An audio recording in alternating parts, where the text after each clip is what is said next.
어저께 이 도피성에 대한 이야기들을 또 도피성이 왜 만들어졌는지에 대한 부분들에 대해서 잠시 살펴봤습니다. 물론 도피성은 어제도 잠시 나누었던 것처럼 이 죽인 자, 그러니까 부지 중에 혹은 실수로 사람을 죽인 사람을 피할 수 있게 만들어 준 성이라고 말씀을 드렸죠. 그래서 거기 들어가면 실수로 들어가면 재판을 통해서 이 사람이 실수를 하였다라고 하면 죽이지 않고 살려두었습니다. 너무 당연한 거 아닙니까? 라는 얘기를 하실 수도 있지만 당시 고대 근동의 법들에 의하면 눈에는 눈, 이에는 이, 이러한 법들처럼 죽음에는 죽음, 피에는 피값으로 이 모든 것들을 갚았기 때문에 도피성이라는 것 자체가 상당히 독특하고 중요한 의미를 갖고 있었다라는 건데, 사실 그보다 더 중요했던 의미가 무엇이라고 얘기했죠? 다른 한편으로 봤을 때 도피성은 하나님의 거룩함을 입은 공동체, 이스라엘 백성 너희는 다른 세상의 사람들과는 달리 죽음을 저지르고 살인을 저질렀다 할지라도 그럼에도 불구하고 나 여호와가 거룩한 것처럼 너희도 도피성을 통해서 다른 사람들을 보호해주고 사랑하는 자의 모습을 보이며 살아내야 된다라는 의미를 더 하나 추가하면서 말씀을 드렸죠. 그러다 보니까 이 대부분의 고대 근동에서 도피성의 개념들은 신전들이 됐었는데, 성경에서는 레이지파가 머물고 있는 48개의 성읍 중에서 6성읍의 사람들을 도피할 수 있도록, 자유롭게 도피할 수 있도록 그렇게 만들었다라는 부분들을 우리가 어제 함께 나누었습니다. 그래서 하나님이 이 도피성을 통해서 불필요한 죽음들을 막으시고 하나님의 사랑을 정했다라는 것을 보여주고 있어요. 그런데 오늘 본문에는 이러한 하나님의 사랑에 대한 부분들에 있어서 또 굉장히 단호하고 엄격한 부분들이 발생을 하고 있습니다. 특별히 오늘 본문에서는 이 뒤쪽에 보면 부지 중에 살인한 것이 아니라 고의적으로 살인한 사람이 있게 되거든, 혹은 부지 중에 살인했던 사람이라 할지라도 대제사장이 죽기 전까지는 반드시 도피성 안에 머물러야 하고, 부지 중에 살인이 아닌 고의적으로 살인한 사람들은 반드시 죽여야 된다라고 설명하고 있습니다. 이것은 누군가의 생명을 일부러 해한 자는 어떠한 방법으로도 해결할 수 없다라고 이야기를 하고 있죠. 그래서 31절에 보면 뭐라고 되어 있습니까? 31절 제가 번독합니다. 고의로 살인죄를 범한 살인자는 생명의 속전을 받지 말고 반드시 죽일 것이며. 고의로 살인한 사람은요, 반드시 죽이라는 거예요. 비록 그가 도피성으로 도망쳐 왔지만 살려둬서는 안 된다는 겁니다. 또한 부지 중에 살인한 자라 할지라도 도피성을 벗어나면 그가 죽음을 당해도 그것이 이상하거나 잘못된 것이 아니라고 계속해서 말씀은 이야기하고 있죠. 무엇을 얘기합니까? 하나님께서는 살인에 대해서는 그만큼 엄격했다는 거예요. 자비를 베풀 수 있는 것은 도피성이라고 하는 특별한 장소에서만 가능했던 거지, 아무 데서나 그가 나는 부지 중에 살인을 저질렀으니까 괜찮아, 나는 실수로 살인을 저질렀으니까 괜찮아, 이런 것들을 용납하지 않으셨다는 거예요. 그런데 이것이 더 중요한 이유가 무엇이냐면, 어떠한 돈이나 어떠한 보상으로도 이것들을 해결할 수 없다라는 거예요. 그게 뭐에서 나오냐면 아까 31절에 생명의 속전으로도 안 된다고 얘기합니다. 생명의 속전을 받아서도 해결이 안 된다고 얘기하는 거예요. 이 생명의 속전은 뭐냐면 죽인 사람들에 의해서 그 사람에게 돈으로 대신 갚아주는 어떤 그런 역할들을 하는 게 생명의 속전인데, 이 고대 근동에 있었던 여러 이 도피성과 같은 비슷한 제도를 갖고 있었던 나라들이 있었다 그랬죠. 수메르 문명에도 있었고, 이집트에도 있었고, 바벨론에도 있었고, 아시리아도 있었고, 이렇게 여러 문명들이 이러한 도피성과 같은 개념들을 갖고 있었는데, 여기에서는요 지금 성경이 말하고 있는 생명의 속전이라는 개념들이 다 통용이 됐어요. 무슨 말이냐면 살인을 저질러도 돈을 내면 살인이 없어지는 거예요. 아무리 극악무도한 죄를 졌다 해도 돈을 내면 그것이 없어지는 거죠. 그러니까 있는 자들에게는요, 그 돈의 횡포가 어마어마했습니다. 뭐 지금은 그러지 않을 텐데요. 여러분 실제로 저기 중국에서도요, 한 30년 전, 20년 전만 해도요, 이 교통사고가 나면은 그 교통사고 난 사람을 병원에 데려가거나 신고를 하지 않고요, 그냥 차로 확 깔고 뭉겼대요. 왜 그러냐? 치료비가 더 든대요. 교통사고 나서 사망을 하게 되면 당시 우리나라 돈으로 벌금 40만 원을 내면 끝난대요. 그러니까 이거저거 귀찮으니까 그냥 고의로 죽이는 거예요. 근데 이때 당시에서도 그렇게 고의로 죽여놓고서 뭘로? 벌금으로 때우는 일들이 너무 많았다는 거죠. 근데 하나님은 지금 그것을 엄격하게 금지하고 계십니다. 어떠한 이유에서라도 생명을 해한 자에 대해서는 절대로 이러한 하나님의 자비와 용서를 베풀지 않고 계십니다. 그렇다면 이것이 왜 그럴까요? 왜 하나님은 이렇게 말씀을 하고 계신가? 그 이유에 대해서는 34절 말씀에 보면 잘 나와 있는데요. 그럼 34절은 굉장히 중요한 말씀인 만큼 우리 함께 한 목소리로 봉독해 보겠습니다. 너희는 너희가 거주하는 땅, 곧 내가 거주하는 땅을 더럽히지 말라. 나 여호와는 이스라엘 자손 중에 있음이니라. 아멘. 자, 맨 뒤에 뭐라고 되어 있죠? 나 여호와는 어디에 있다고요? 이스라엘 자손 중에 있다라고 얘기하시는 거예요. 여러분 대부분의 그 신들은요, 자기가 통치하는 사람들하고 같이 있지 않아요. 여러분 왕은 어디에 살아요?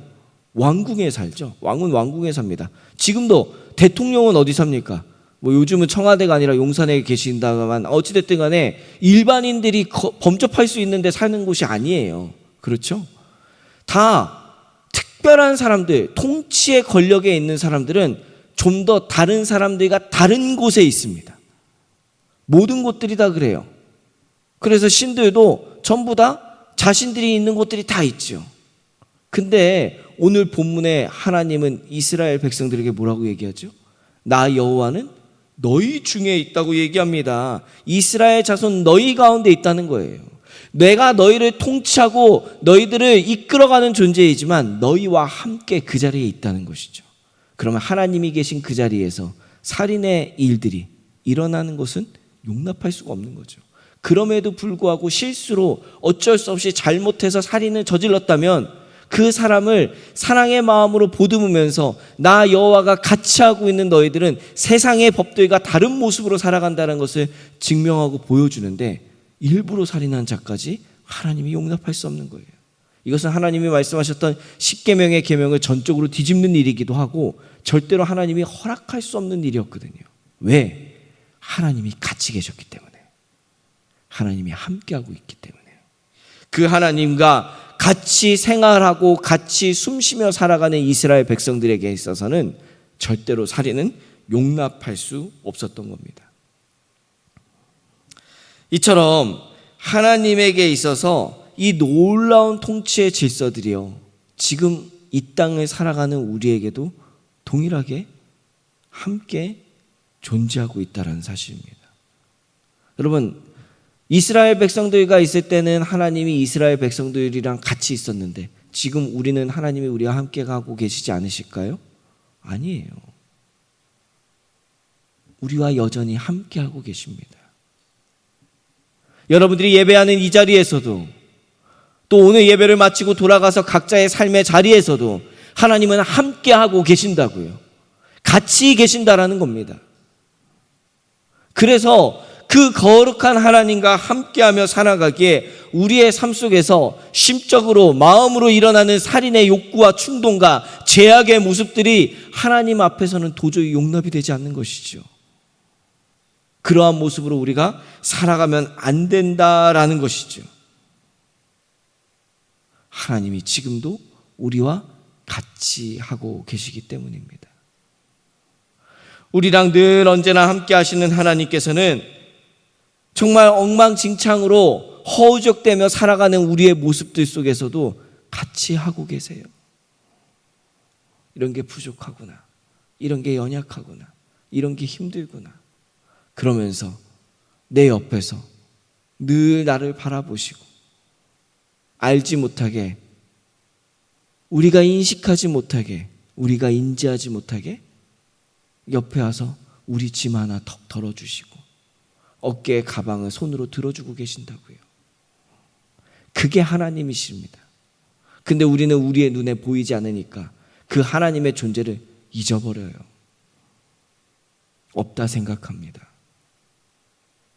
하나님과 함께 동행하는 것이 순간순간 기억이 안 날 때가 많다고요. 그러나 우리가 기억하든 기억하지 아니하든 하나님은 오늘 우리와 함께하고 계십니다. 그 함께하시는 하나님이 우리와 같이 있기에 우리는 하나님의 존재를 잊지 않고 살아가다 보면 어떠한 상황 속에서도 살인과 같은, 거짓과 같은, 또 혹은 우리의 인생 가운데서 잘못하게 드러나는 죄악의 문제들이 결코 일어나서는 안 되죠. 근데 문제는 뭐예요? 우리가 죄를 갖고 태어난 존재라 안 하려고 해도 그냥 죄가 나온다는 거예요. 안 하려고 해도 죄의 모습들은 닮아지고 익혀진다는 거예요.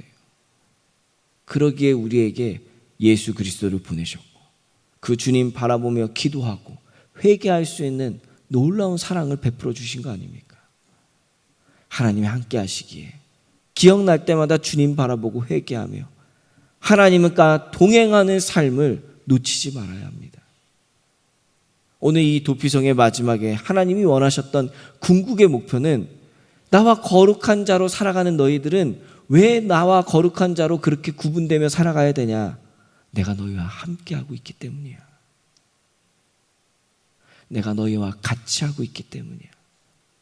여러분, 우리를 성도라고 얘기하지 않습니까? 성도가 뭐예요? 거룩한 길을 따르는 자들이 성도 아닙니까? 거룩한 무리를 성도라고 하잖아요. 거룩이라는 게 뭐죠? 구별됨이에요. 우리가 이 땅 살아갈 때 하나님이 나랑 같이 계시면 이 땅이 어떠하든 나는 하나님과 함께하는 자의 모습으로 구분되는 거. 왜 그게 가능하다고요? 내 연약하고 내 부족하고 정말 죄악으로 풀풀 냄새 풍기는 나의 모습 속에 하나님은 함께하고 계시기 때문이에요. 함께하고 계신다고요. 다른 아이가 혹은 길에 지나가는 사람이 혹은 거린이 이렇게 지나가는데 냄새가 너무 나고 더럽고 지저분하면요 피해가고 싶어요. 근데요 내 새끼가 똥 싸놓으면요, 내 자식이 똥 싸놓으면요 아기 때는 그 똥도 예뻐 보이더라고요. 그게 부모 마음 아닙니까? 우리가 그렇게 냄새나는 것으로 엉망진창이 돼도 하나님은 늘 언제나 우리의 그 모습을 바라보고 함께하고 계십니다. 그리고 얘기하시는 거예요.